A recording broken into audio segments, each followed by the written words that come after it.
Америкийн Pew гэдэг нэг research center тэдний судалгааг ер нь үзсэн л дээ.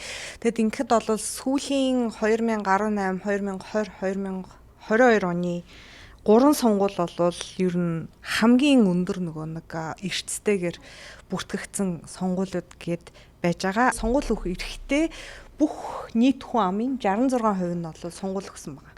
Тэрнээс хамгийн сонирхолтой нь жишээлхэд 2020 оны Байден ерөнхийлөгч гарч ирсэн сонгуульд 65-аас дээш насны хүмүүс нь болохоор 25% эзлээд 65-аас доош насны 18-аас одоо 65 насны гэсэн үг шүү дээ, тэр нь 75% эзэлж авах жишээний. Тэгэхээр залуучуудын идэх бол хамаагүй илүү байгаа нь харагдаж байгаа. Тий.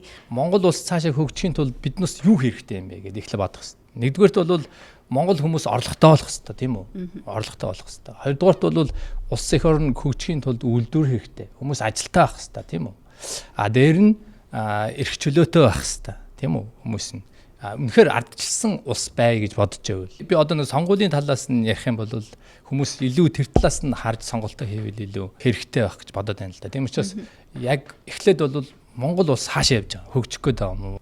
Нийтийн өмчтэй баймаар байгаа юм уу? Эсвэл одоо хувийн өмчтэй баймаар байгаа юм уу? Арчилсан баймаар байгаа юм уу? Сонголтоо өөрөө хиймээр байгаа юм уу?